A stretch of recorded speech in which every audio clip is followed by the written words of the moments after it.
for Walt Whitman Birthplace, where we're all sitting here today. I've just heard from many, many people that this is their first time here. So I want to welcome you for the first time, but not the last time, I hope. So we had the house where Walt Whitman was born in 1819. So that's the house right over there. It's in pretty good shape, I would say. Walt's father was great at building. And we have a lot of events here, especially poetry, open mics, paint and sips. We have all kinds of events. So I hope they become part of this community here after today. So we are so excited to be partnering with the Huntington Historical Society and genius Stephanie, who's planned this for us in advance.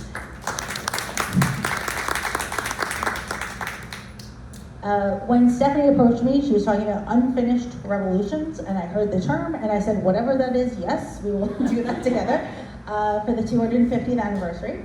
And this is actually our first program related to that right now, and it's just so exciting to have discussions about this and sort of be leading the way into what we want the future to look like. I want to mention that Whitman is known as the poet of democracy. A lot of his work has to do with right after the Civil War, looking at what democracy looked like and what it should look like. Those were different things, even then. I do want to briefly read a Whitman poem that's very short. Most of his work is very long, but this one's very short. And it has to do with America, and I just think it's a nice way to start off. America, center of equal daughters, equal sons, all alike, endeared, grown, ungrown, young or old, strong, ample, fair, enduring, capable, rich, perennial with the earth, with freedom, law, and love, a grand, sane, towering, seated mother, chaired in the adamant of time. So as you can see, Whitman really believed that, especially women, deserved equal rights, but in his lifetime he never saw that come to fruition. So that brings us to our conversation today. Revolutions that were going on then are still going on today. I'm going to pass things over to Stephanie, and she can tell us a little bit about behind the scenes how she came up with this wonderful event, and she brought us so many great people who we're going to partner with in the future. Thank you, Stephanie. Well, welcome everybody, and I also want to thank our panel of community leaders for being here. I think that we're pretty fortunate to have people who are willing to give up their time in the evening when people are very busy and pulled in a lot of places to lend their expertise to this topic of the unfinished revolutions. We have Pastor Dan, we have Tiara Brown from Pastor Dan is from Assembly of God Church in Huntington Station.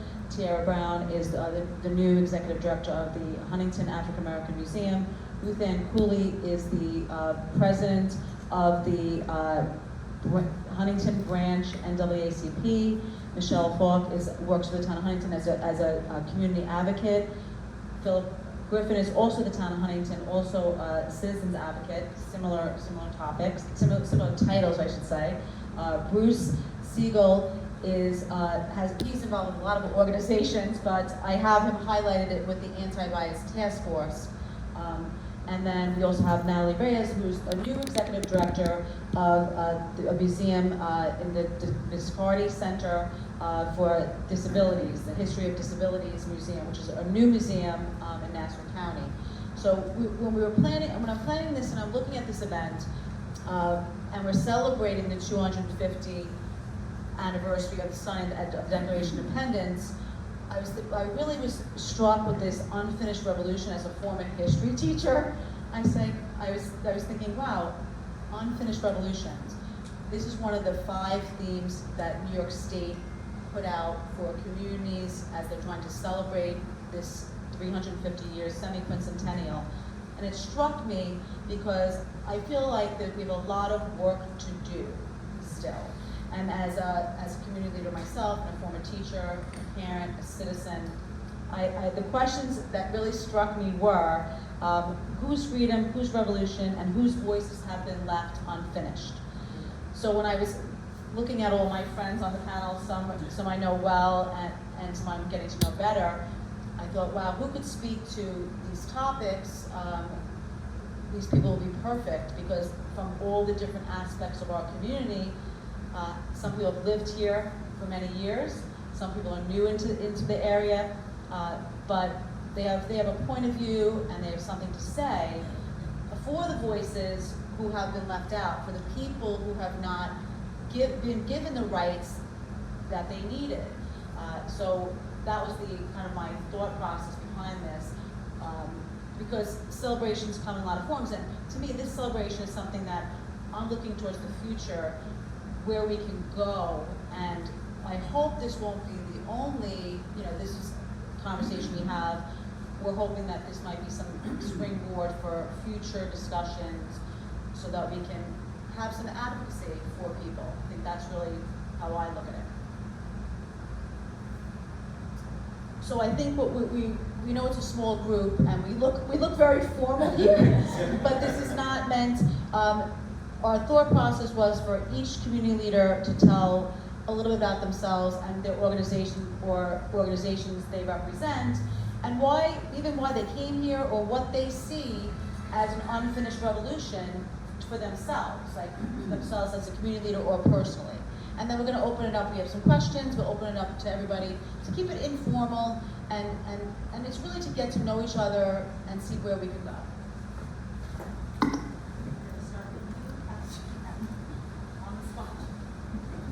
No question. My first name actually isn't Pastor. It's just a title. My name is Dan Rivera. I am the son of my mom Josue, my father Josue, and my mom Damaris Rivera. And when my grandfather came here from Puerto Rico in the 40s, they came for work because there was no work on the island, or the work had been taken and moved stateside, and an unfinished revolution is the work of my grandfather, where it's completely dependent and working towards the family unit, keeping that family unit together.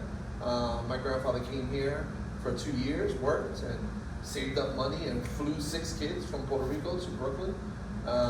And thank God we, in a way that we were citizens, so it was a little easier for Puerto Ricans. But their fight had just begun the moment they got here off the island. And I think that when we talk about this unfinished revolution, I think in 250 years, we'll still be talking about unfinished revolutions. And I don't really see that as a negative thing. I see that as we are all under construction. There's a lot of work to do, and there will always be new work to do. And I pray that, as long as we're on this side of eternity, that we're always doing the work. Amen. And if there's still unfinished work, that we wouldn't look at it as something that is tearing us down, but actually that we're just continuing to move the ball forward. And the reason I came here today was to help with that conversation. From a gospel-centered lens as a pastor, our responsibility is to move the ball forward in love, in kindness, right? In character and integrity, and in serving one another. The Bible tells a story about, Jesus tells a story about who is the greatest among you. Not the one who sits at the table, but the one who serves. That's it. And I think that the one who serves will continually be part of unfinished revolutions. And I think that there's a lot to stand with, a lot of people to stand with, a lot of movements to stand for. And that, for me, that's why I'm here. To stand with and to move that ball, keep moving it forward.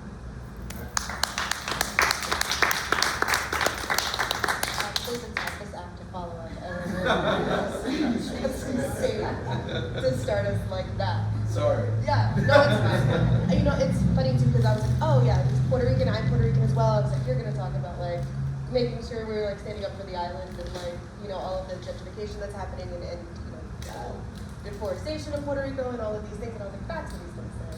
And then you do that. No. Which, great, fantastic. Left it for you, teed it up for you. Oh yeah, thank you. Except that I am here representing the Huntington African American Museum, which You're not gonna push in that box, though. You can. I appreciate that. There are many hats. Yeah, that's fine. Yeah, I think we all do as people. We care about so many things at a time, and I think that's what's really fantastic about Huntington is that we have all of these people here to represent really worthy causes that you can be a part of in every way. There's no barrier to entry for any of our organizations, which I think is incredible. But I will talk about the museum because I love it. I think that this is a really fantastic opportunity for the Huntington African American Museum. We have so many incredible historical societies, Walt Whitman Birthplace, the Huntington Historical Society, Oyster Bay, the NAACP, the African American Historic Designation Council. Irene is here, everybody. Who does incredible work, and it would be just so fantastic to have a place to hold and uplift all these stories, and that is what the Huntington African American Museum can be for us. We can continue to uplift and support African Americans and our stories and our nuances and our culture, and really bring this sense of home and love and celebration at a time geopolitically where we're seeing African American stories and histories be erased and taken out of the picture. So, we've been fighting for our liberties and our pursuit of happiness for 250 years, and we'll fight for 250 more. So I just thank you all for coming and caring.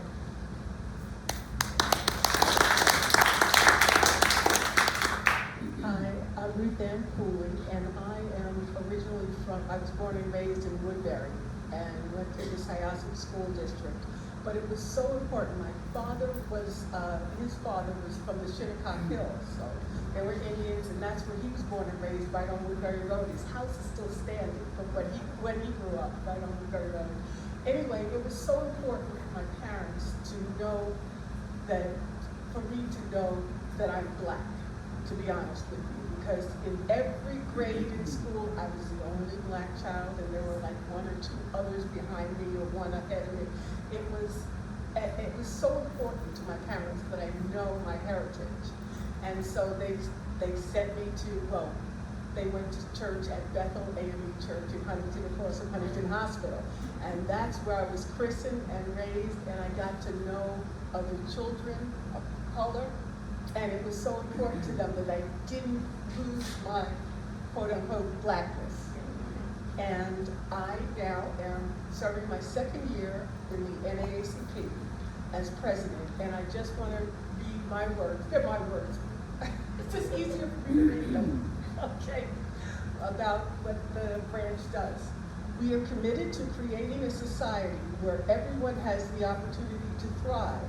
Through advocacy, education, and strategic action, we work to remove barriers, ensure fair treatment, and support the growth, learning, and financial stability of Black individuals and communities of color.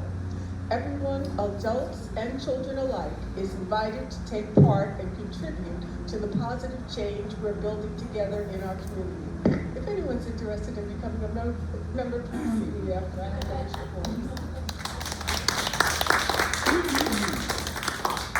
So they put all of these people in front of me.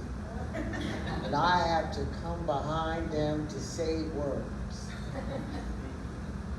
Hello everybody, I'm Michelle Folk. I am an advocate for the town of Huntington.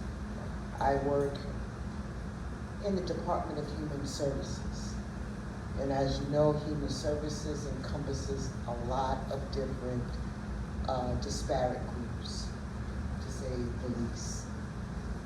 As far as my belief system, born and bred, Huntington Station, all day, every day, baby. Let's go. Let's go. Born and bred.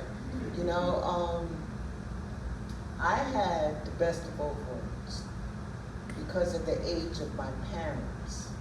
The age of my parents were the age of people's grandparents or great-grandparents. So when I tell people that my grandparents were born in the 1800s, they all look at me like, what?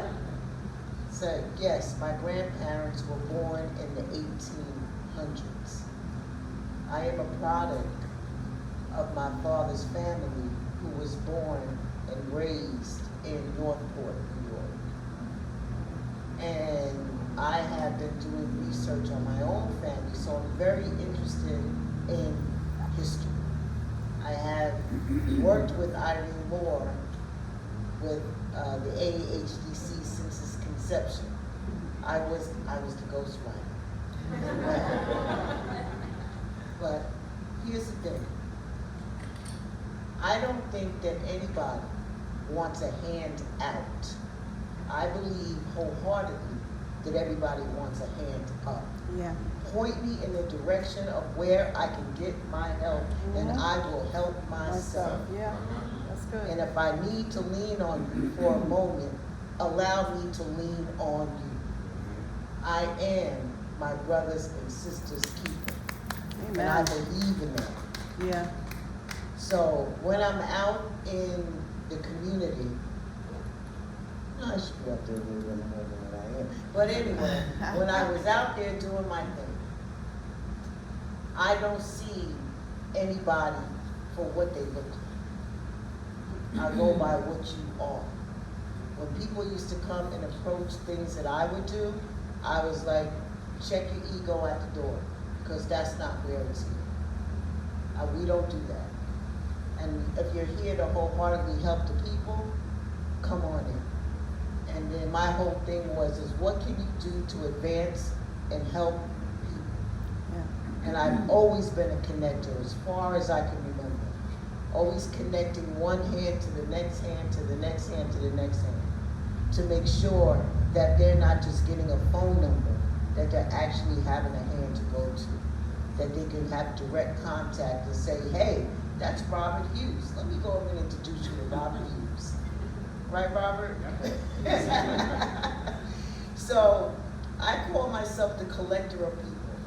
I love people. And I'm always interested in what everybody does, because you never know where that help cometh from. Because overall, the divine sends all help, and you never know in what direction and what shape it's coming from. And that's it.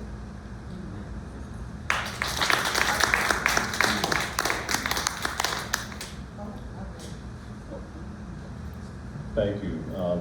Another tough act to follow. And all these wonderful people that I've had the privilege to get to know and work with, especially over the last 2 years. My name is Philip Griffin. I am a citizens advocate for the town of Huntington. I'm a lifelong resident of the town. But tonight I'm here representing myself. I serve on 6 different boards and committees in the capacity as an LGBTQ advocate. 2 of them are for the government, 1 for the town of Huntington, 1 for Suffolk County. I was told once by a colleague that there are 2 kinds of people who are professionals in LGBTQ.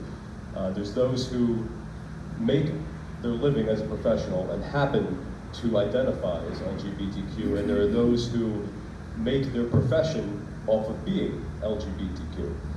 And I've had people say, don't be the latter, become a professional, do everything you have to do, and don't let that part of your identity shine too much.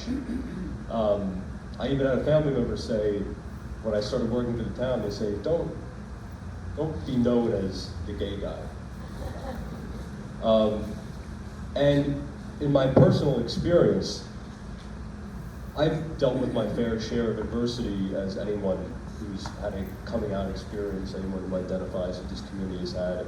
I've been the victim of physical violence, bullying, everything you can imagine. But I am a cisgender white man.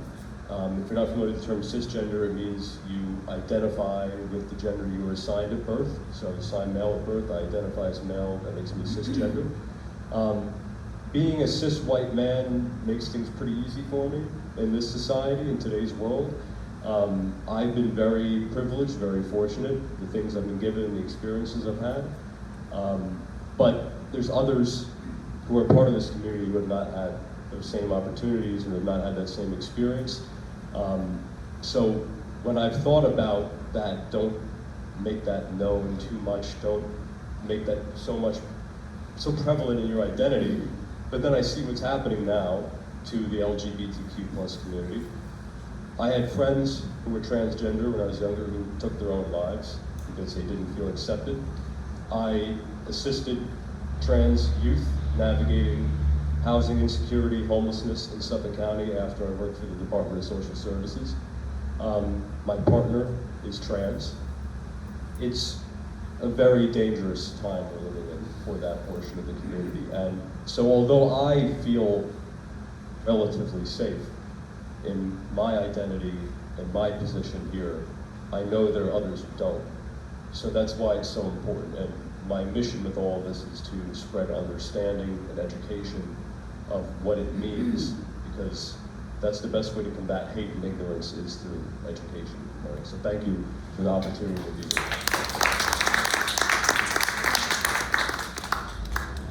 It's getting tougher and tougher as we go down the line, and my style is usually to incorporate humor, but these were some bold, powerful introductions, so I'm going to redirect.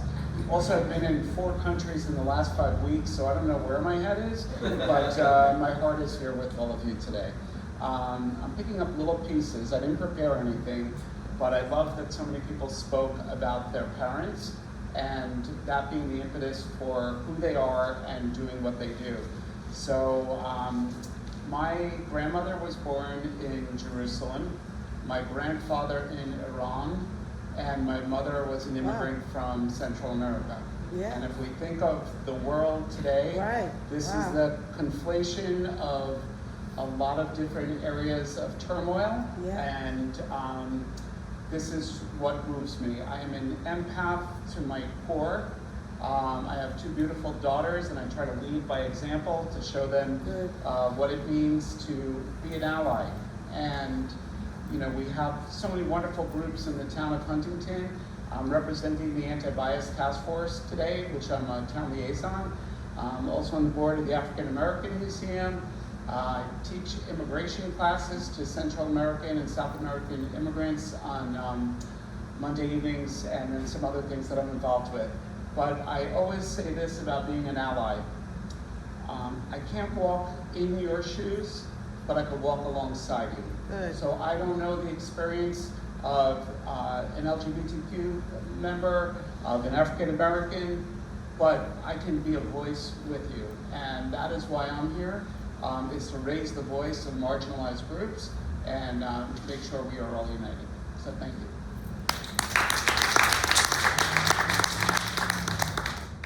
Hi everyone. Great, thank you guys. I'm the last one.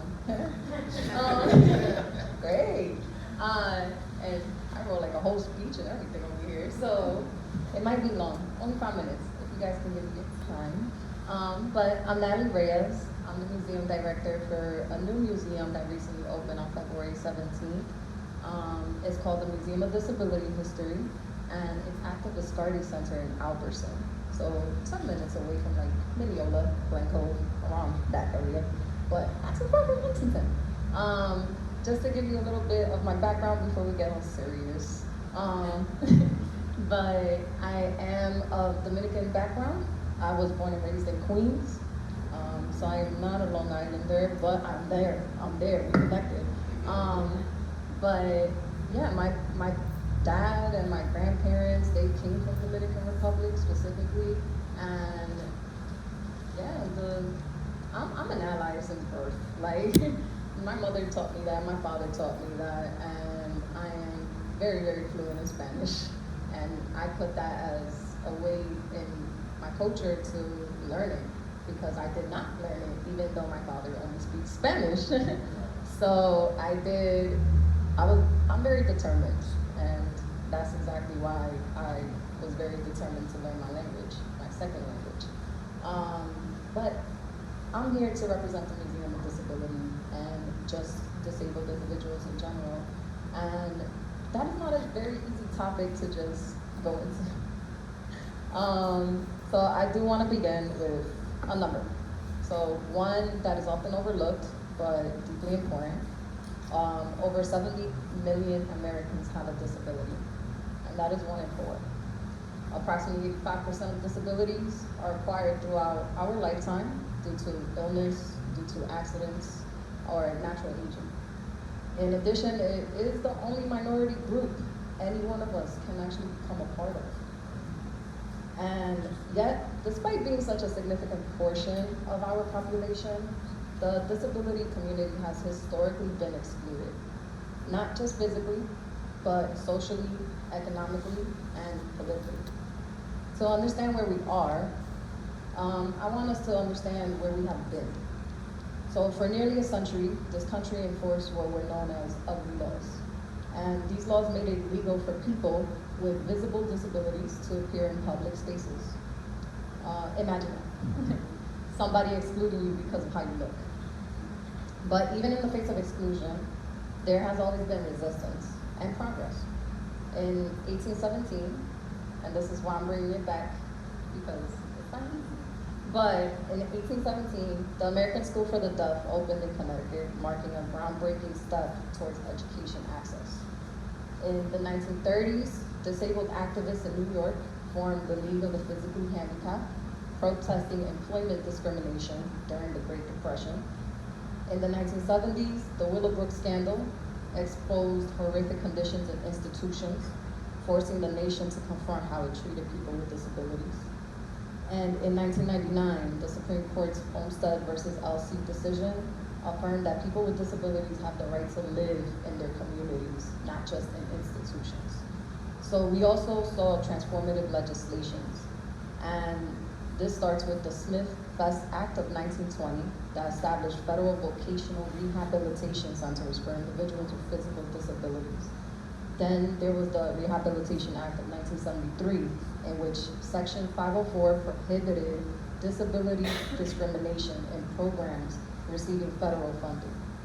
You also have the Individuals with Disabilities Education Act, also known as the IDEA, which ensured public education for children with disabilities. And of course, the Americans with Disability Act of 1990, which we all know as the ADA, which is our nation's most comprehensive civil rights law for disability. So these milestones matter. They did change lives, and they did open doors. But here's the truth. Here's the serious part. Legal progress does not always translate into lived equity. That brings us to 4 unfinished revolutions that continue today for the disabled community. First is housing. On Long Island, there's virtually no accessible housing. Yeah. At all. There aren't even consistent statistics to measure the gap, and people with disabilities are forced into impossible choices. They are either quote unquote make do in spaces that don't meet their needs, or they spend enormous amounts of money to have to retrofit their homes. And for renters, finding an accessible apartment can take years. Housing is not just about shelter. It's about independence, it's about dignity, and the ability to participate in community life. Second is transportation. So transportation is often the difference between opportunity and isolation, right? Right now, there are no requirements for rideshare companies like Uber or Lyft to provide accessible vehicles in Long Island. Someone might be able to get to the destination, for example, coming from Queens or from Brooklyn to Long Island, but there is no way to get back home with Uber or Lyft. While progress has been made, not all Long Island railroad stations are accessible. Some wheelchair users travel miles just to find a usable station. And many subway system elevators throughout the 5 boroughs are often broken. Tell me not. I know you guys have, go to the boroughs, you'll see it. Paratransit services like Access A Ride requires advanced booking and can be unreliable. Imagine having to arrive an hour early to work and then wait to get home an hour after. Or, they call you and they tell you there's no ride accessible for you, just saying, so I don't know how you're gonna get home. They don't tell you that, but it happens where they don't have nobody to actually take you home at all. So, yeah, I know, it's horrible. And lastly, traveling between Nassau County and Suffolk County requires transferring between separate bus systems, turning a simple trip into an exhausting journey throughout your day. The transportation should actually connect people, not limit them. Third, education.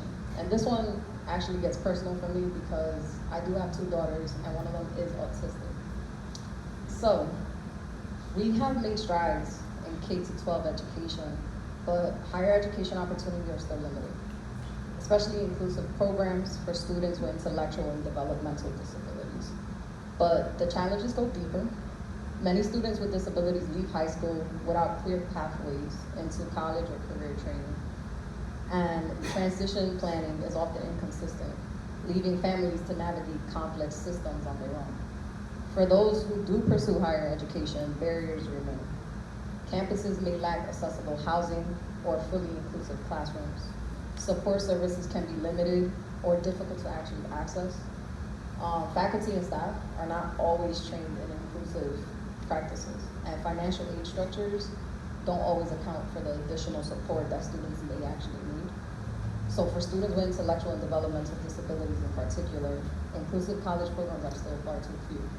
And this is not just something I have studied or worked on, it is something that I actually lived through. So as a parent, I have become an advocate for my daughter who's autistic. And she's only 5. And I go through a lot with the school district. It still continues. Navigating the education system, it's not straightforward. It requires constant research, difficult conversations, and at times pushing back against systems that were prepared to define her by her disability instead of rather of her potential that she has. So finding the right school for her has not just been about placement for me, it's about possibility. And I want an environment that, will not limit her learning, but instead recognize her strengths, support her needs, and allow her to grow fully into who she is. This experience has actually opened my eyes to how much of the burden still falls on families to fight for access, for inclusion, and for opportunity. So things that should be already built into the system, we would think, right? No. Education is supposed to be the great equalizer, but for many in the disability community, it remains an uneven playing field. Access to education shapes access to employment, it shapes access to independence and long-term stability, which leads me to our 4th unfinished revolution, which is employment. As of early 2026, the labor force participation rate for people with disabilities is just 24.3%, compared to 67.6% for those without disabilities. And unemployment sits at 8%, nearly double that of non-disabled individuals. This gap has persisted for decades. Employment is more than a paycheck, it's purpose, it's inclusion, it's equity. So where do we go from here? It means moving beyond compliance and toward true inclusion. It means expanding accessible and affordable housing, requiring accessibility in rideshare services, improving public transit, and investing in inclusive higher education for our future students, and reimagining employment services and practices. But beyond policy, it requires a shift in mindset, and that's why everybody tends to forget. It's attitude, it's mindset. And disability is not a niche issue, it's actually a human issue. And it still continues today. And it still will continue even after, how my lovely colleague said, over 250 years from now.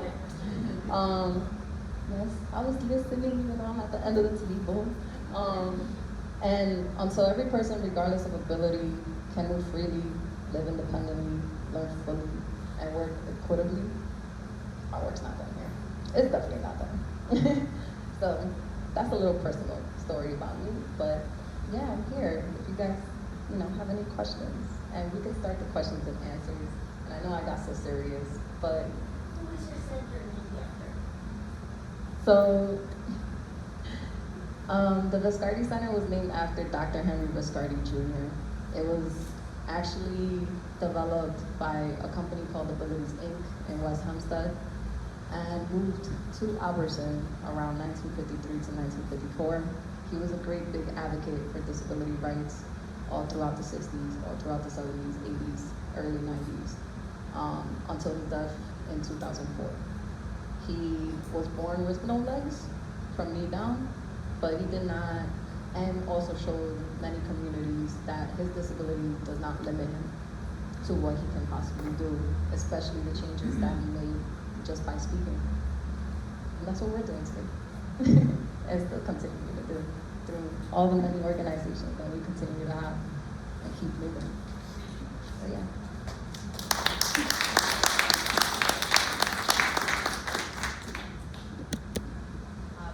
Well, thank you very much to everyone for giving a little background on themselves and the organizations and really kind of what kind of led them to the jobs, their family background, and their own personal experiences. We look at this today as we talk about unfinished. I mean, obviously, with Natalie talking about, we have a lot with disabilities and education. I don't know if there's, we have some pivotal questions, to everybody to talk to, but is there any questions after what you've heard from the community leaders? Is there anything that struck a chord with you or something you have a question about based on what you heard them say during their, their introductions?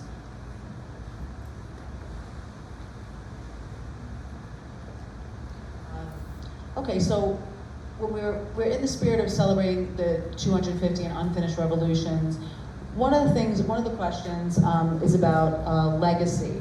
What legacies have influenced you, and what issues do you see most needed to be championed in our community? So it's a two-part question. Some of you kind of answered it a little bit with some of your influences, but who came before that has had an influence on you as a person?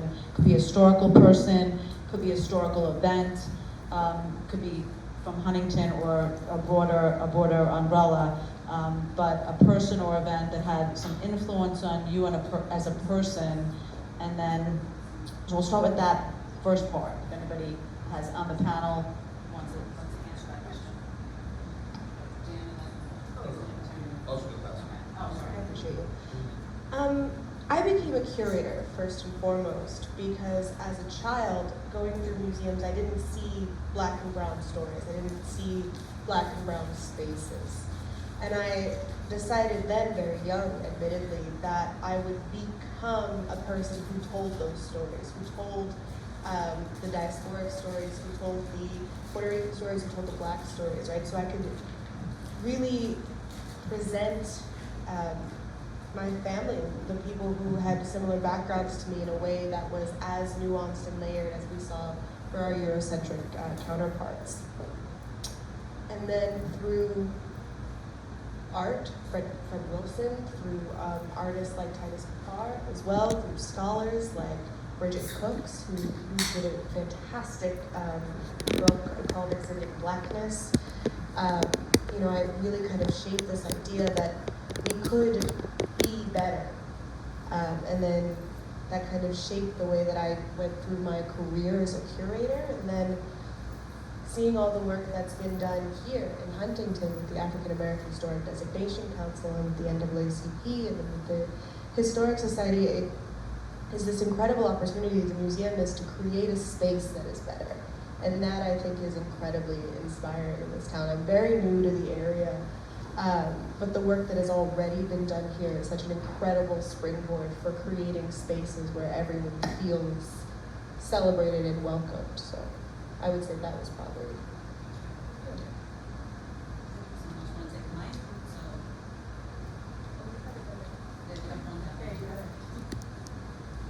Hello? I see Heather Arnay sitting in the back, the executive director from the Heckscher Museum, and thank you for being here. And I'm thinking of some of the experiences that I've had in the town of Huntington that very much represent my identity growing up. So I mentioned my grandmother was born in Jerusalem, my grandfather in Iran, and my mother in Central America. My mom grew up ultra-Orthodox Jewish and went to Catholic school her entire life, so guilt on both sides. And then came here when my dad was stationed in the U.S. Army in the Canal Zone. And what I learned from my mom is she, as an Orthodox Jew in a Catholic school, a very strict Catholic school, she was very accepting of learning about a different religion, learning about a different culture. And coming to Huntington, I have a very special place in my heart for the town of Huntington. I've lived here for over 45 years. My girls graduated from Huntington High School. One of the first things that I did when they were little is go into the lottery to get them in a dual language program. Not only to learn Spanish, but to learn about cultures of the Hispanic communities. And I think in our town, going back to Heather, in one short week, we had an iftar for the Muslim community. We have had LGBTQ art exhibitions. We've celebrated African American art, Lunar New Year, and this is what I think is our unfinished business, our unfinished revolution, is to break down the walls of seeing everyone as an enemy. We're living in a caustic world right now, and what can we find amongst us to unite us? So that's a big part of the reason I'm here.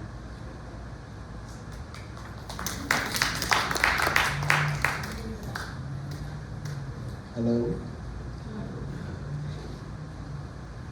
You asked that question, Stephanie. Yeah. You asked that question. I asked that question, Michelle. You asked that question. There's 2. 3. Well, I already know, because we can be friends. Dolores Thompson is with me. Dolores Thompson, they were good friends. Her and her husband were very good friends of my parents. They actually lived behind each other. But I don't remember that part. You gotta tell, my brothers would know that. But that's neither here nor there. She pushed me so hard. When I tell you that woman pushed me hard, she gave me no breaks, no short. And she would say, this is what you're going to do. She voluntold me everything that I was going to do. Reminds me of somebody else sitting in the room, voluntolding me. But Dolores Thompson played a very significant role in my adult life, especially life after Chase. And when I had free time and I was out doing different things, and I would go and help her and be around her, and she used to just tell me a lot of different things and what her expectation was. I hope I continue to rise to her expectations, to do the best that I can do. The other person who definitely wore a cape was my father. My father, his number one thing was integrity. You do not ever say anything against integrity. It was like kryptonite in my house. If you do anything, one thing you will stand on is your integrity. Good. And you don't allow that to be compromised at all. So, with those 2 strong individuals, and then my mother was another one, very quiet, very stoic, but they meant business. And they had to with 7 of us. So, those are the things that I remember growing up. The other thing that means so much to me, and I made this one of my thesis paper when I was graduating undergrad. I would love to see, before I close my eyes, to see my daughter to be able to walk anywhere she wants to go without being questioned, without being profiled, without being stopped, anywhere. Because when I grew up, I was told about the magic lines. You're allowed to go here, you're allowed to go there. You're not allowed to go over here, you're not allowed to go over there. I don't want my daughter to ever have to be able to do that.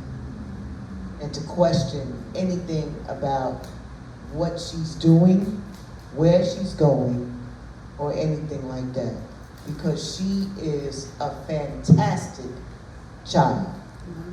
I couldn't have asked for a better child than the child that I have. She does not see anybody different. Everybody's the same. And I have to say, for her age group, they were COVID. She graduated in COVID. And they had to come up with different ways on how to graduate. But when she moved over to different school districts, she did not, when I tell you it was an eclectic group of children, an eclectic group of children. And she could not understand for the life of her why everybody viewed everything in color. Because to her, everybody was great. And that's the way she looks at it today. There's no difference based upon your color. Everything is based upon your character. And I want to make sure that before I close my eyes, that happens for other people.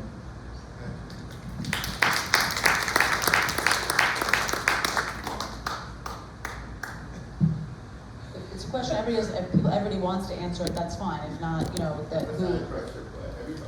Oh, of course, this could be for anyone, of course, it doesn't have to just be the panel. Hello, everybody. Good evening. My name is Deacon McCall. I'm from Faith Missionary Baptist Church. So I didn't grow up out here. I grew up in the Bronx, Brooklyn area. Had a good life plus bad life. And my home was good. We was Christians, went to church. But when I had to go outside in the world, it was different. I didn't fit in. So my grandmother's my first what's the word again? Legacy. My first legacy, right? But now I'm out here in Long Island, and so I got the different churches. Pastor Dan is one person I look up to. I got my pastor, Pastor Flight, pastor from Bethel. Your leader that started the very delightful. Gary, yes, that's my man right there. And the birth house. So they have been my people since since I needed help. And I loved them, they loved me back. That's volunteer. And volunteer. That's And also I'm on disability myself. I have a autistic stepchild. And so hopefully I get some more answers from you later. and that's it.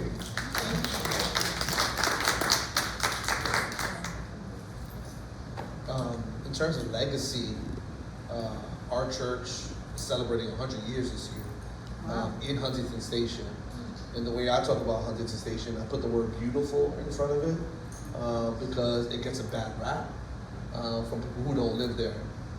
And so I don't allow anybody to talk bad about Huntington Station if you don't live there. You can only talk bad about it if you're on New York Avenue. If not, I'm gonna ask you to refrain from talking about our beautiful Huntington Station. But for 100 years, our church has been a place, it's always been an immigrant church. No matter where they came from the north or the south, from the east or the west, it's always been a place for people who are on a journey. And we've studied and researched our history to the nth degree, and we're honored to celebrate the legacy of that. But when we recognize what legacy really is that we're really standing on shoulders of people who normally don't get recognized. Legacy, I think, for me, is found in the people who are not always publicized. They won't get an article written about them. There are seniors in our church who have upheld our church for over 60 years, and you would never know their names.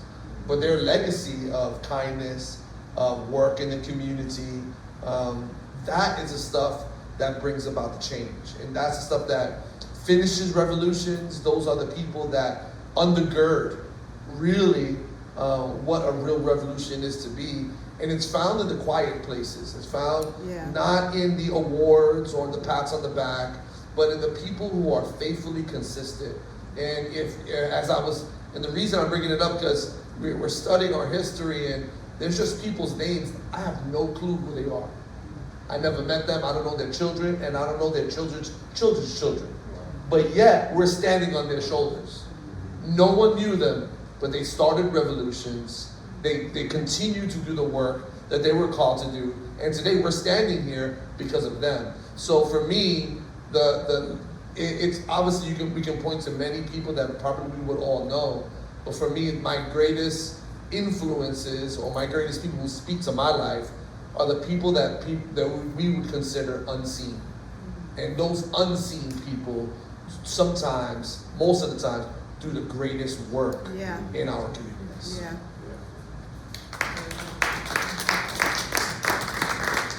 I have to follow Pastor Dan now. That's not your first name, I know. So we're talking about legacies, and it's just sort of a funny thing. We haven't really touched upon yet one of Walt's big legacies. People always ask me, well, what's so great about Walt Whitman? Why are you so into this? And honestly, when I started working here, I knew nothing about him. But one of the first things I remember feeling like bonded to him as a person about is back when he was alive and he was having access to education and books. It was normal for someone who lived in a farmhouse like this to own a Bible and a farmer's almanac, and that's it. And you may or may not learn to read, maybe, if you're lucky. So for example, Walt's mother, she would write letters to Walt, and she sounded everything out phonetically, and she did a great job, but she had no formal education. So something that Walt Whitman did that I find really incredible about his legacy is he wrote for everybody, and that's really why he's the poet of democracy. He also made sure that everyone felt like they could access this book. It's about them. It's not about this hoity-toity upper class, which is really what books were then. They were very expensive, and if you were able to purchase a book, you really want a book that sort of reflects your intellectualism. And Walt, just for example, for Leaves of Grass, he published it many times. He only had one book. He's a marketing genius. It's always called Leaves of Grass. No matter what he added to it, he made an edition that fit perfectly in a farmer's pocket, his back pocket. And that's just an example to me of thinking about, well, this person, if they're purchasing this book and they're going to have a special connection to it, they're going to take this book out into the field with them and have a connection to it that way. He's one of the great American poets, and part of that American spirit right after the Civil War starts to be conversations about education. What does equality look like? We know Walt also, another favorite part of mine is he went to Washington, D.C. looking for his brother, who in the newspaper, his mother read that he had been injured. You don't know if that's a gravely injured or something minor. So Walt goes to these huge tents in Washington, D.C. and sees all these injured young men. And he says, I can't leave now. I have to do something. I have to be here.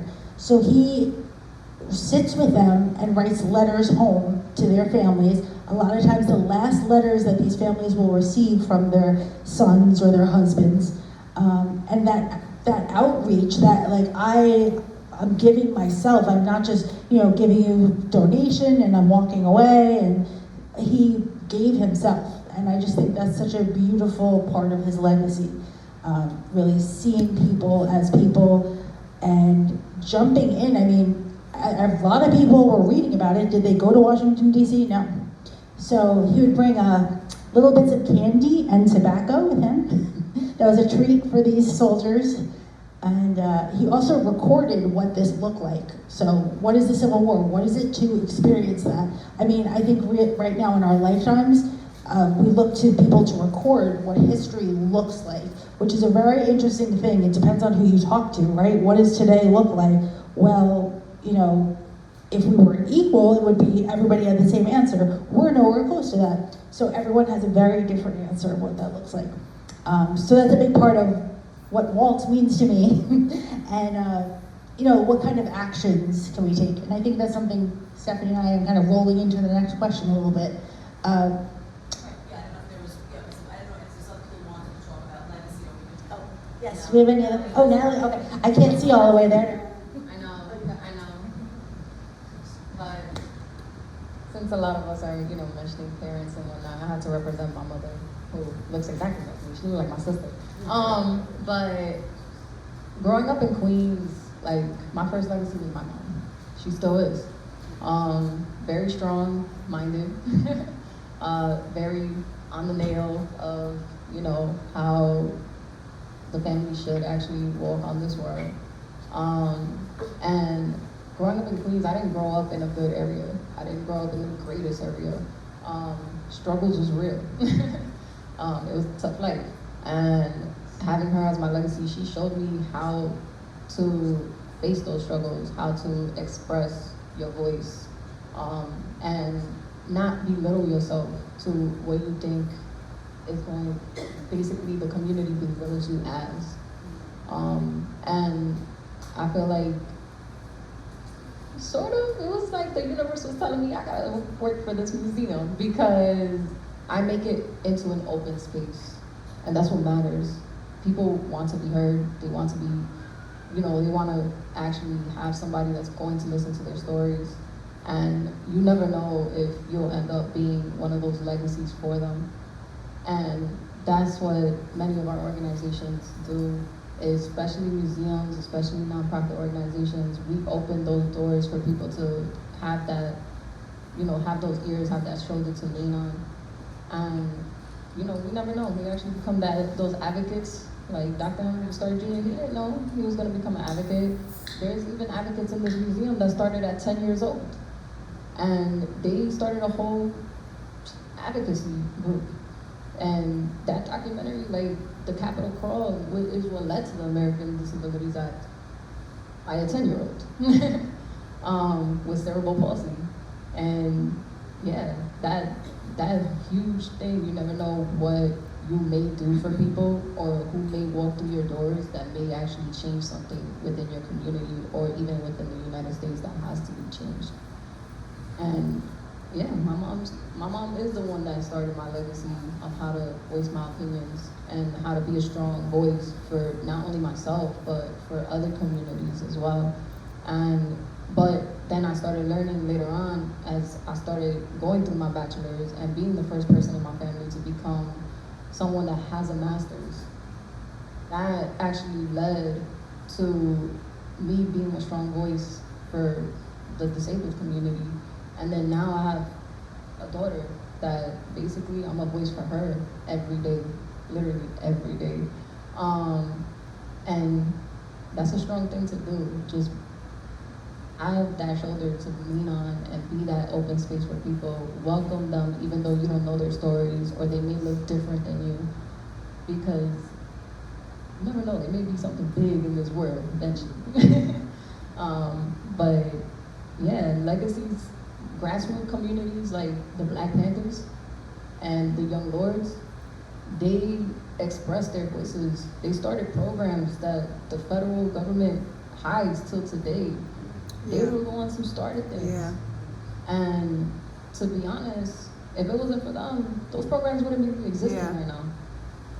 And when it comes to these grassroots communities, they were the ones that actually became my legacy later on because they started showing me how I should actually start looking more into these challenging, quote unquote challenging, untold stories. And that's technically what many of our communities is untold stories that tend to be whitewashed or pushed aside or hidden, very well hidden. And that's why they become so challenging. But with us, we have to continue to actually look into those histories no matter how hard it is to find it. So, yeah.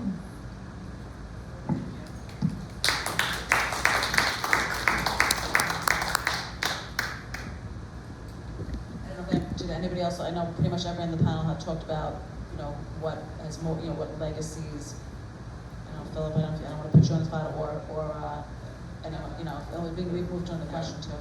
One quick comment on legacy in the context of revolution. So first of all, I have to delineate, because the Anti-Bias Task Force is a nonpartisan part of the town of Huntington.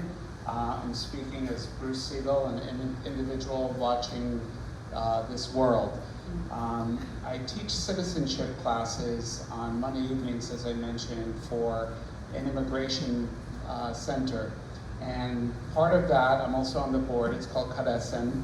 I will get weekly messages about someone who's afraid to leave their home to go food shopping. I was at Huntington Hospital last night.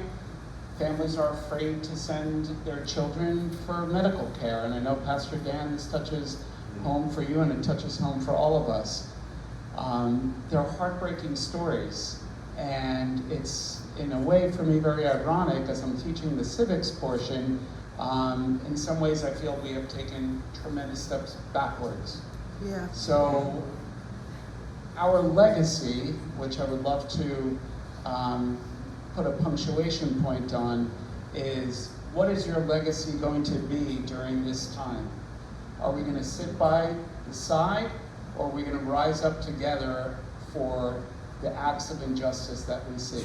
So that is why I'm doing what I'm doing, and I would love for all of us to have that legacy.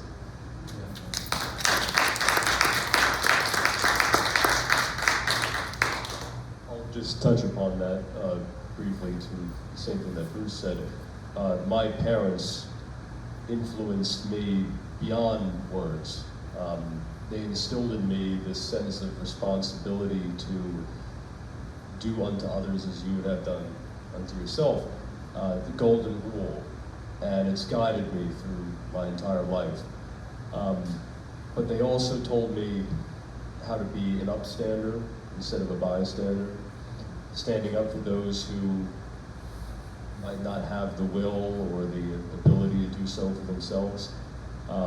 That same philosophy carries into this work in the people that I know who are no longer with us, who I know if they had gotten the chance to live to the age that I'm at now, that they would have not only been doing what I'm doing, but they would have done it 10 times greater than myself. So you can't forget those who are not here to speak for themselves and to stand up for themselves. But also I am very appreciative of the environment in which I grew up here in Huntington. I'm a product of the South Huntington School District, so in the home territory here. It was a very diverse school district, and I still look back over the years and I am thankful for that, because I was surrounded by a lot of prejudice in my extended family and family friends. My brother and I grew up, we laugh about it to ourselves sometimes, how we didn't end up different, because we were faced with so much racism, sexism, xenophobia, I mean, you name it. And we didn't end up like those people that were around us, influencing us. And I owe that a great debt of that to my parents, as I said before, but I also owe it to being observant of the experiences that you have as you go through life, paying attention, trying to be empathetic, trying to put yourself in the shoes of others. And I think that applies to all of the groups, the community groups that we represent, that we advocate for, is, as Bruce said earlier very eloquently, is being an ally. You don't have to have that lived experience to stand up for what is right. And I think it's all the more important to recognize that just because you haven't lived it doesn't mean that someone else isn't hurting. So to the question of legacy, I don't intend for anything that I particularly do myself to have a legacy, per se. But the people that I work with, the people that I hopefully can impact, even if it's just one person, that has a ripple effect. And it might not be marked by someone remembering what one person's actions were, but it can have a beneficial change to the world around you if every person just contributed something and just tried to better the life of one other person. So that's what I hope for with the work that I do. I just want to say that with the NAACP, it's not only for people of color, it's for all people. And I am so thankful to have Philip on my executive committee. He is helping up the LGBTQ plus committee, and because we represent everyone. And it's been truly a blessing. He's already going to a couple of events, and we appreciate him so much.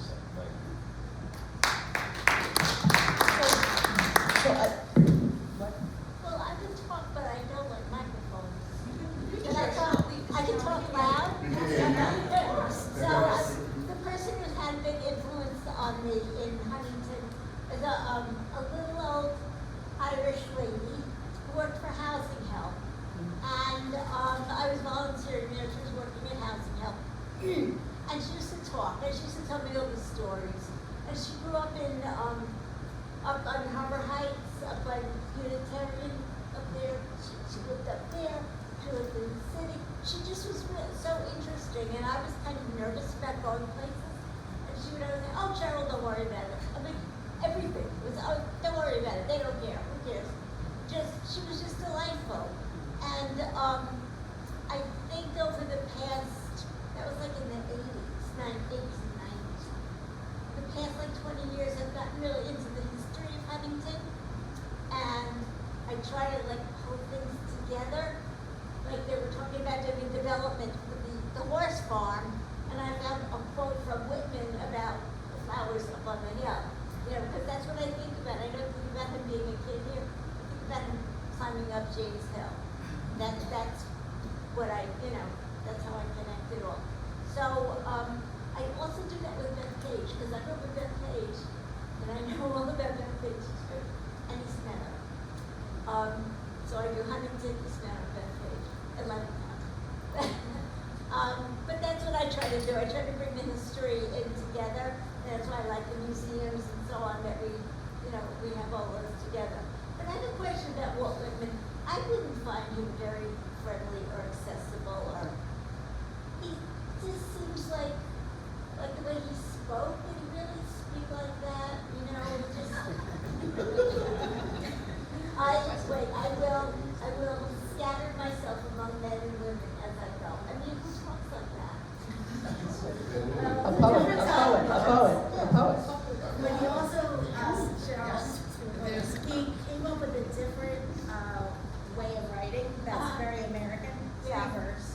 So it is kind of accessible in that way too. It's not all writing poetry that's above, But when you read it too, it's speaking more to a person rather than about these lofty topics. Yeah.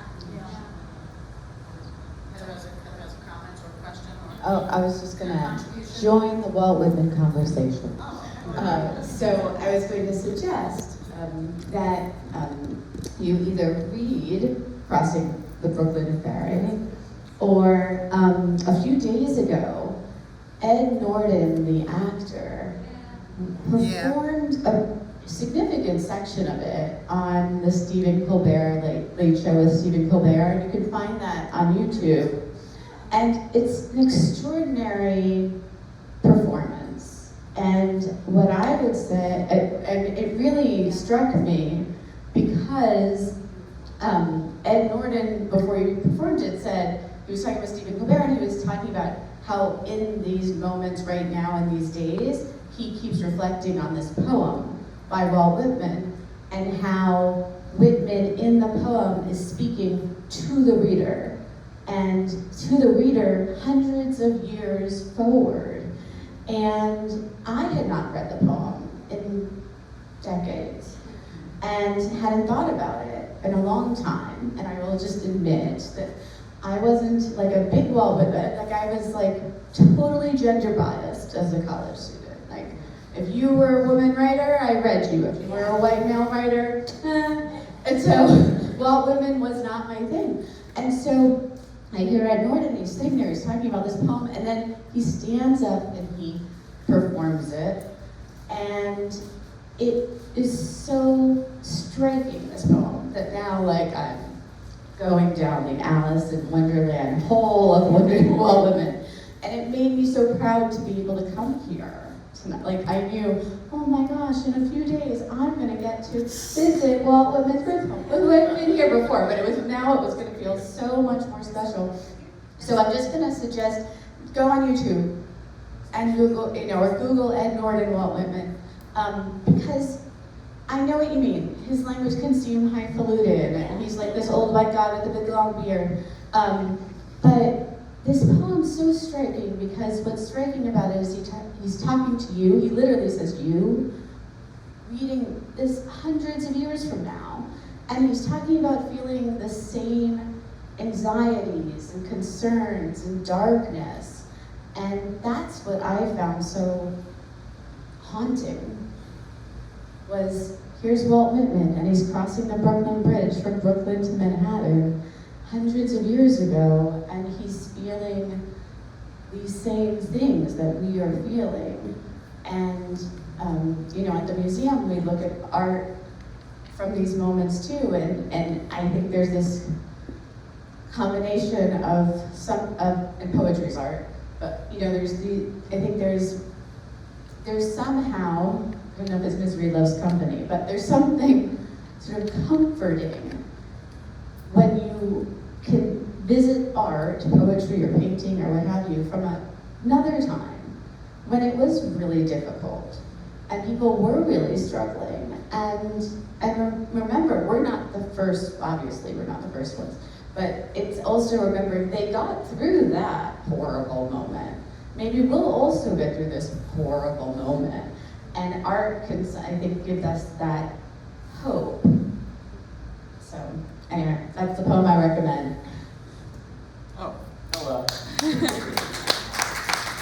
My name's Dave. I just listening to you guys. I really appreciate everything you guys have been saying so far. And just one thing I was thinking about is like, if you guys could get like 1 million people together, I will speak in front of those 1 million people. Because I think like people are too much putting their head in the sand right now. And there's ICE in the airport, okay? And I don't know your political affiliation or how you feel about that, but it's a sign. It's a sign of the times. And I just think, there's not enough people looking up for civil rights right now. So I don't know, like I said, if you guys need a speaker, I'm here for you. That's all.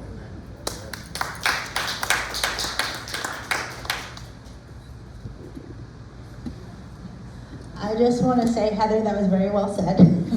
I'm glad you caught that, Edward Norton. He may or may not have been invited here, but we'll see. Waiting to get an answer on that one. But it was, going back to Charlotte, like, I think, personally, when I read his work, I have a harder time connecting to it. But when someone reads it in front of me in a voice, it's just very powerful in a whole different way. So I'll be driving around listening to like other people reading Whitman occasionally, and it's very inspiring that way. And just to say, like Heather was talking about, like having someone speaking from the grave, basically. I will also note this is the day that Whitman passed away in Camden, New Jersey. So it's a little creepy that way, but we are talking about it. So having someone speak to you in that way, and when they're living through the Civil War, which is like, I'm sure it seemed like an end of days there. Or even he lived through cholera. We had an exhibit about cholera here, and when he was printing newspapers and he was seeing all these headlines, that was right before COVID. And I can't tell you how many times I reflected and I said, that seemed like the end of the world to them, and it wasn't. And I think that that's such an important part of who he was. And then I'll just say too, when he was a very old man, he was stuck in a wheelchair, and he was upstairs in Camden, the last house that he would live in, and he would shout down from the window to anybody walking by and say, "You there, you look interesting. Come up here, let's have a chat, have some tea." So he was that kind of, magnetism of him led him in his writing as well. He's like intaking so much from so many different people. So, all right, I won't take up the whole night, please. Question two. I want to know what question two is. We have a bunch of questions, and we're just going to see where the conversation went. And even though there's a big panel here, it's supposed to be more of a free flow, and if other people have things they want to say or add to the conversation. But the gentleman that spoke before, we look at, like, when we're talking, we get back to the unfinished revolutions, and as all of us as community members and community leaders, and there's leaders throughout the whole room here. It's not just the people at the dais. I mean, we have, when we were planning this, we were originally going to do like breakout groups if we had a bigger group from the community, so that people could have more intimate conversations on topics that were of personal interest to them. That's just not what happened tonight. But we look at, like, where do we go from here? Like, we've talked about a lot of things that are very personal to people on the panel and in the audience here as well. So how do we take these issues and advocate? Like, what are some of the things that we can do as citizens for these things that we want to champion? Like, what are the ways that we can advocate for the issues that are important to us in a positive, constructive way? I mean, we have seen obviously some demonstrations in Huntington over the last year particularly. Some of us may have taken part in those, but we want to make sure that we're doing things as community leaders, that people can do things safely and they can do things productively and have a lasting impact. So that's the thing that I think I want us to kind of follow on that thread. So that's kind of the second question, because the question was, who influences you and who in the community most needs to be championed? Like, what do we think where do we see that the most need is? I mean, everybody on the panel is going to say something different, or if anyone in the wants to ask a question here. So speaking to people being terrorized by ICE, there are a couple of interfaith volunteer groups here in Huntington that are looking to provide direct assistance to those families that are not going to the doctors, that are not going shopping. And so I sit on two of these. One of them is Hannah, which is the Huntington Action Network Against Hate. Bill Kiley leads that one. And the other one is HEART, the Huntington Empathetic Action Response Team. So if anyone is looking to be a potential volunteer to drop off food to homes where we know people need it and can't go shopping, you could either go to the website or just like come and sign, I guess, a sheet of paper with like an email and phone contact, and we can put you in touch with those people that are doing that. What else? Something that's really another, unfortunately, crisis moment. Tomorrow, they're going to be featuring the first screening of a very important film called AI Doc, the AI Doc. I'm taking some people to it tomorrow at the 8 o'clock show at the AMC at Huntington Square. That's the one that's most local to where you can see it. And the reason that it's being shown publicly in movie theaters is because they want to generate as much conversation among people as possible. It's going to be a no-nonsense look at what's going on with all the frontier AI models and how it's going to impact effectively everything. So I don't know if anyone's heard about it. It's the same people that put out The Social Dilemma, if you folks are aware of that documentary.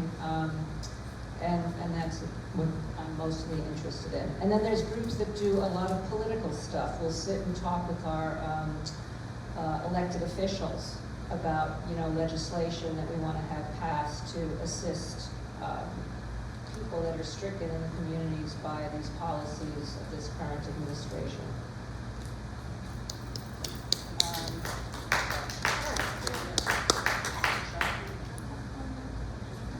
Yes. Okay, so let me just put a piece of paper out, and if anyone wants to. Is there a way to turn this on, or is it on? It's on, it's on. Okay. One of the things that I've always wanted to do was to make Huntington Village accessible to Huntington Station. Like Huntington Station, people just don't come up to the village. They don't go to, like, the Action Museum, completely bilingual, it's amazing. Right? Everything is, every single sign is in English and Spanish. When I go to town hall, I mean, like, I just walk into town hall like I own it. It's, it's fun, it's funny, and jokes and all that. But other people do that? Just walk into town hall just to see what's going on. I would like Huntington to be friendlier to Huntington Station. That's a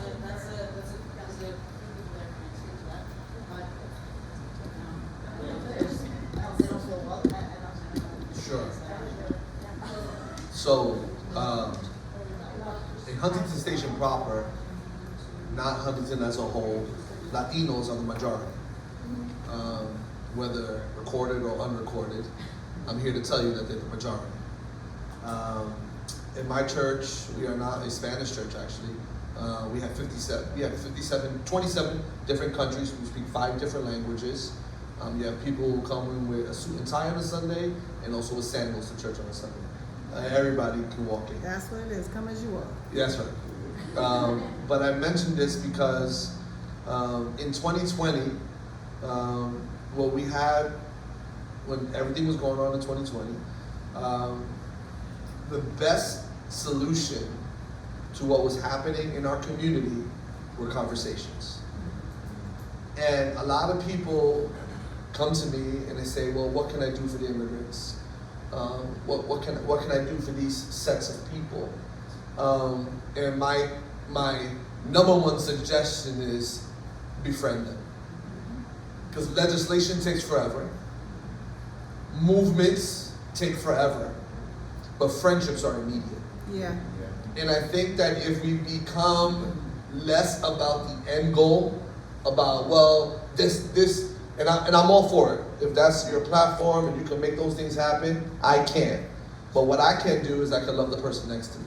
That's it. And the greatest thing that we can do to help our undocumented friends, our undocumented neighbors, is to befriend them. Yeah. We talked about, Michelle said it, right? No one's looking for the handout or the hand up, right? The immigrants in our community, sure, we can all use empathy, right? We can all empathize with one another. But what we could use is friends. Yeah. Friends who would stand up, right? Friends who would get to know us, not to then post on Facebook and say, look what I'm doing. Right. Look how I'm helping. Can we just cancel that for a second and can we just befriend someone? Literally get to know your neighbor. I guarantee you, depending on where you live, if you live in the station like me, you're surrounded by immigrants. And they are some of the most beautiful people, some of the most hardworking people.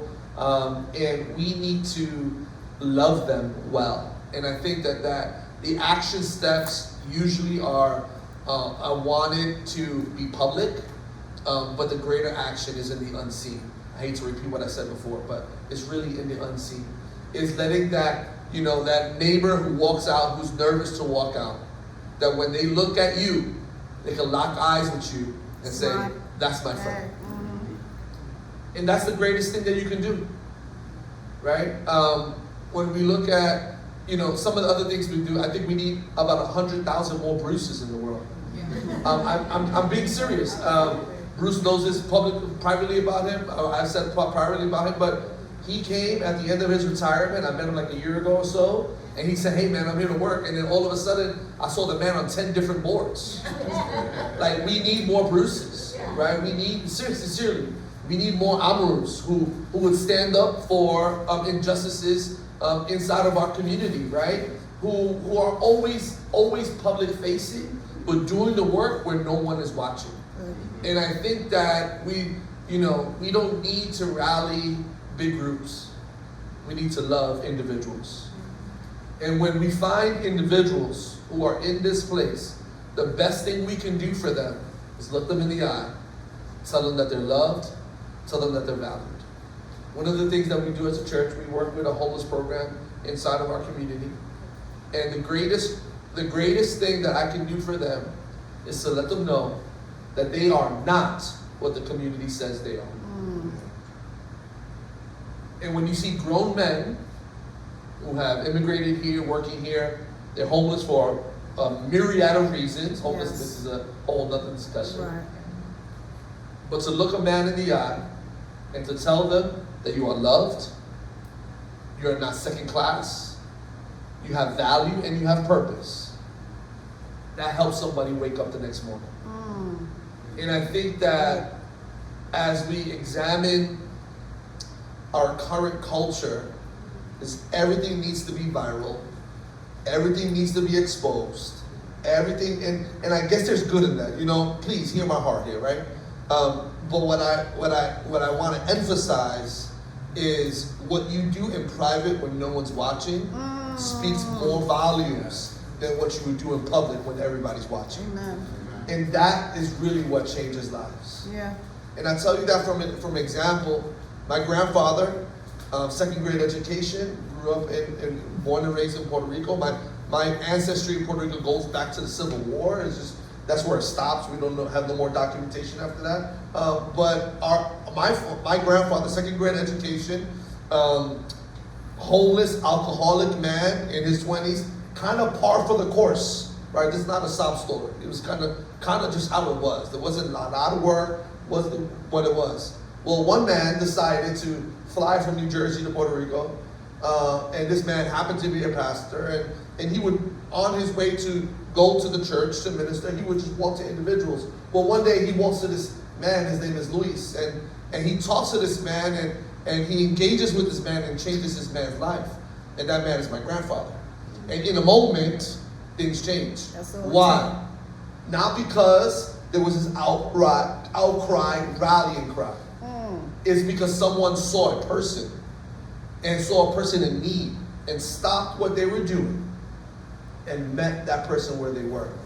And now his grandson is here speaking to you guys because one person saw a person. And I believe that, the world just needs to get smaller. In other words, bigger isn't always better. And, and I know we talked about size of this group, but this group didn't need to be this big. It just needed to be people who care. Yeah. And if there's one thing you walk away with today, is just see the person for who they are. Because when you can impact that person, it'll change generations, just like it changed the generation in my family. And so the biggest thing we can do, and I'm a pastor, so this is what we do, is that we just love our neighbors like ourselves. Yeah. Period. No matter what they look like, no matter what they smell like. We have at our church, we have a rule, right? When my friends come in, they call my friends. And there's some of our homeless friends, and they don't smell too well. Or they're finished off of binging, drinking, right? They come and sit with me in the front row. They're not put to the side, in the back row. They come sit with me in the front row. Because I want them to know that they're valued, right? And I want them to know that they're loved. And I want them to know that they're welcomed. And I think that if we just do this individually, if we had if every one of us went to walk by someone who just looked different, and we just made it not about a big movement, but about a person, I promise you, it will make a difference. And so, let's work on the individual that is passing right in front of us. Those are the people who matter the most. Because I can't affect what happens in Washington. I just can't. But guess what? I can affect what happens in Huntington Station. Good. So and that's my responsibility. That's very powerful. I think that I didn't speak before, but one of my mentors was Ken Christensen, he started Leadership Huntington, and we talk about community leadership, and we have this program so that we're looking at where people's passions were, and you don't have. I agree wholeheartedly with what you're saying, Dan. Is that, you know, just as if you're mentoring one person, you're a neighbor to one person. You just see that person. You might give them a Band-Aid. You might just give them a smile. You might just, you know, you see someone in need. You're like, are you okay? Just acknowledging that person. And you know, you walk away yourself saying, you know, and they walk away. It might be a moment, you might sort of friendship, but I think all of us are charged as community members, as people, community leaders, to make a difference. And pick a lane, right? Pick a lane and start small, and that might be all it is. But we all have responsibility to do that for our community, our neighbors, our friends. So it's very powerful what you had to say. I know it's a long night. You know, people have work, and I want to make sure that if there's anybody else has anything to say, and I know we have. I'm gonna get Amara. Yeah. That this, you know, unfinished revolutions. This topic is pretty open, right? So we look at community needs or an unfinished revolution. You know, seeing people as individuals. Our founding fathers didn't see every individual. Right? They didn't see everybody, and they didn't include everybody in the conversation. So as we're trying to do that today. And here's one of our young leaders. Thank you. I guess I had a question for like the panel as well. I've just been sitting here just listening to you all. What advice would you give your childhood self, knowing that you are in the lane that you are in today? Background about me, I'm an educator. I teach 5th grade. And there's usually some students that I have in certain classes that may not be seen. But naturally, I'm a person that I'm very nitpicky. I see everything. I listen to everything. I listen to people's responses. Just everything about that person. Because I know, like, what advice would you give your younger self, especially if you knew that, oh, I might be laying the foundation for the next generation, or how it could possibly impact not only them but my family. I don't know if you guys can hear me, because I tend to, like, you know, now I have a strong voice and everything, but I think about this all the time, even now. Like, I'm only 29 years old. But basically, for my younger self, literally, I would give that person, like, looking into like what I do now, don't let your voice limit you, even if it makes you uncomfortable. Because when we put ourselves in places that we feel is not part of like who we are or what we are or what we've learned, it tends to feel uncomfortable. Like we get butterflies or like we start getting nervous and everything. And from my advice, that's what I would tell myself as a younger person. Like, even if it does make you uncomfortable, make that change. Make it happen. Voice your opinion. Even if you feel like, even if your inner thoughts are telling you, oh, you're not gonna have that, you're not gonna have anything happen. You're not gonna make that change. Nothing's going to happen if you do, you know, step up for that person, or you step up for yourself, or you step up for that community. Like, you have to make yourself uncomfortable to make those changes that you want.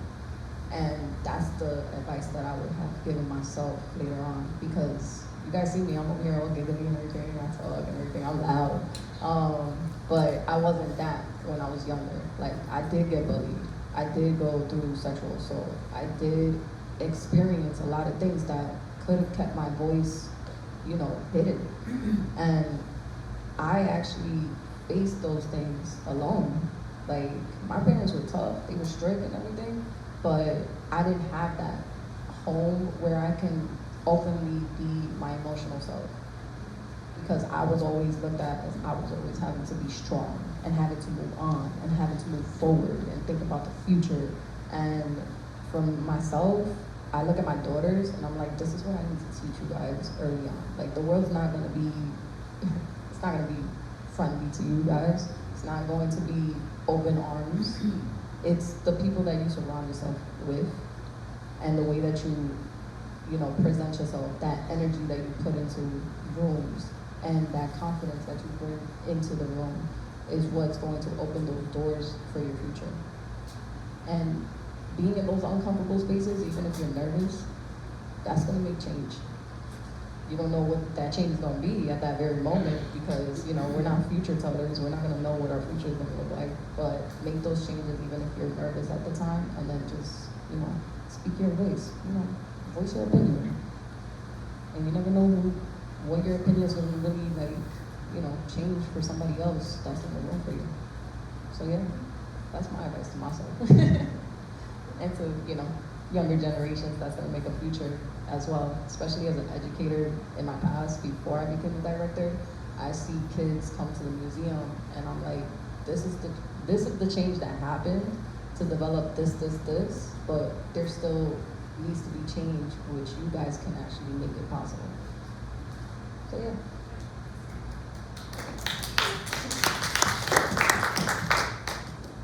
Great question, by the way, and you're doing everything that you can be doing now. You're a tremendous leader, and what I would just suggest to, I guess, my younger self, I've always been an empath my whole life. For all of us, I think we really, you know, a lot of my friends, my families, we feel powerless. We feel like we're being bulldozed.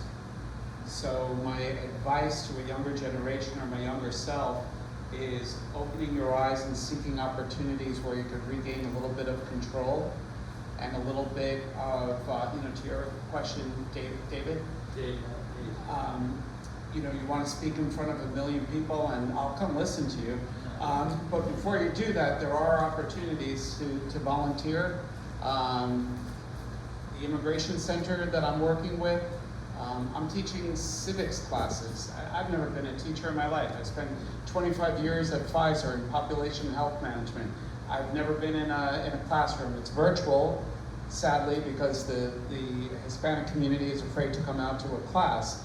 But that was just something that my eyes were open to. The Northwell Health Advisory Board, looking at the community health needs assessments, something called social determinants of health. Whatever your passion is, get involved. It gives you a sense of control, but more importantly, as Pastor Dan said, you're making a friend, you're making someone feel included, and we're making a change. And to me, the revolution we need is to make a tremendous change at this moment.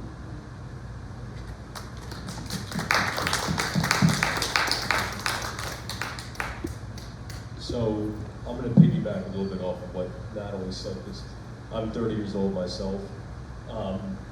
The one thing that I would love to have told my younger self, given the opportunity, is to embrace discomfort, because I spent a lot of my younger years seeking out comfort and shying away from things the moment they felt like it's a little too much for me. And I think a lot of the younger generation, those that I get the opportunity to speak with, find that today, growing up with supercomputers in their pocket, you know. We have all these creature comforts around us, and it's so easily accessible that you can just disappear into the void that is the internet. You can find things to escape from the horrors of the reality around you, but it's not going to get you anywhere. And embracing discomfort, that's where you actually make strides, just as Natalie said. That's where change happens. And if you feel that something's uncomfortable, you feel nervous, you feel like, you know, maybe you're punching above your weight, that's okay. Because that's a sign, in my opinion, that you're doing something right. And if you can persevere through that and you can push through that, then incredible things can happen. But it's okay to be uncomfortable. And that's something that I would have loved to tell my younger self.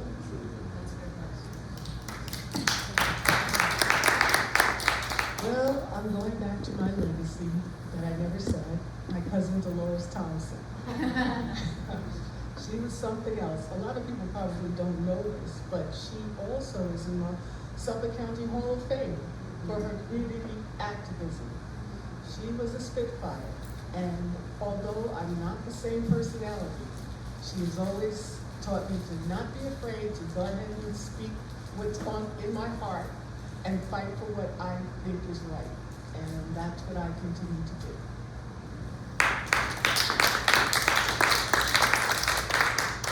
It might be generational, guys. I'm also 30, and I remember deciding that I wanted to be a curator, deciding that I wanted to work in Black spaces, and there's no real path for that. You know, there's no real, I mean, I was born and raised in Jersey City. You know, I spent my entire life dreaming of places that thankfully I eventually worked and met the Whitman and things like of these sorts, and I didn't know how to do that. And no one really told me how to do that. You know, there's a lot of gatekeeping really in the kind of nonprofit and museum world, and I felt often like I didn't belong there, that every room that I was in kind of wasn't really meant for me. And that's probably by design. And I think what I would tell my younger self is that you can make space for yourself, right? You don't need to be invited into a room to feel like you belong there. And I didn't know that. Maybe if I did, I would have walked in my power sooner, you know? It's possible. I got here anyway, though. Right. But maybe I would feel, even more comfortable being where I am and being who I am. And so it's always about doing the scary thing. And I think when you're talking to someone who's in 5th grade, when you're talking to someone, who's figuring it all out for the first time, right? Everything is so scary. And I just, it's a do it anyway kind of thing. And hearing Dan speak and knowing everything that Bruce does in his daily life, I'm reminded of something that Executive Director of the Eastville Historical Society, Georgia Greer Key, said. She said, "I am not interested in allies, I only want co-conspirators." And it's this thing where being supportive, being a friend, loving someone, meeting them on their level, it's an active thing, right? It's something that you do day in and day out by just being. It's not, allyship is, I'm with you from over here. I'm with you, I support you, I want the best for you. And co-conspirating, it's teaching civics classes because people are afraid to leave their homes, right? It's checking in on your neighbors in case they're too afraid to go out for groceries. It's showing up at, all of the different incredible activism things that Huntington and the region have done. It's being. Sometimes activism really is just existing. And that is enough. And so I just wanted to thank you all for coming here and doing an act of co-conspiracy, right? Thank you for coming here and caring. And it's one of the most powerful things you can do. So do a scary thing, especially if it means co-conspiring with your friends.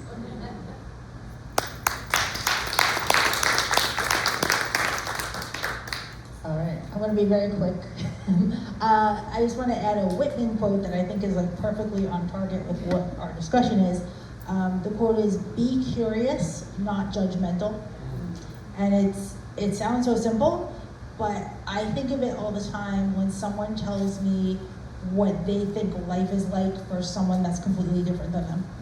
So I always think, I'm like, be curious, ask them, and believe them when they tell you what they're going through. That's all it really is. It's that easy. And I think of Whitman, the way he went through the world was curious. It was literally, who are you? Tell me about yourself, and I'm just gonna sit here and I'm gonna listen. And I think that's missing so much, especially in a world where we're very isolated still since the pandemic. We're reading things really fast off the internet and just getting a gist of it and moving on. If you talk to someone, you say well, what's your day like? Oh, what happened that was really challenging lately? Imagine just the conversations you could have with that person and how you would understand them. Not assume, well, ICE is around, so you probably are upset about them. you have no idea what they're going through. You have to be curious to know other people on that level. All right, going back to Stephanie.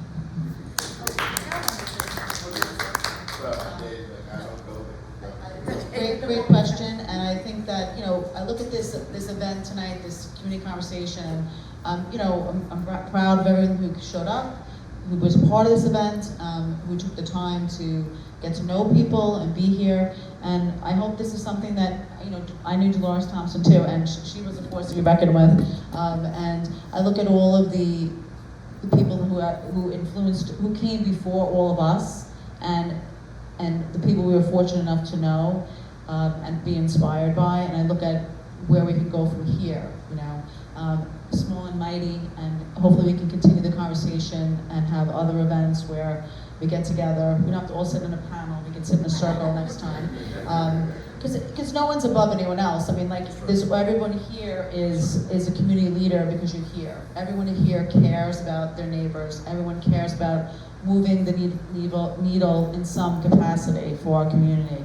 So in this celebratory year, I think we should seek out opportunities to move the needle. Seek out opportunities to get to know some new people, and be a better neighbor. I think that's really what America is about, right? The America that at least I want to live in, the Huntington I want to live in, is be a better neighbor, care about the people you live with. So I thank you everyone for coming here tonight and being part of this, and look for other events on the Historical Society calendar. The town of Huntington has events. If you want to go to Pastor Dan's 100th celebration in May, I already bought my ticket, but that's May 22nd, correct? Yes, President. So I think that's the kind of opportunities, go to some other events that normally don't go to, right? You might meet some other people. You may find some common ground. I think that's the kind of thing that community leadership's about, right? Not always staying in the same lane, putting yourself in an uncomfortable position. If you might, oh my gosh, I'm not going with all my buddies to this. It might help you get to know some other interesting people. So that's my charge. And I want to thank you very much for Stephanie.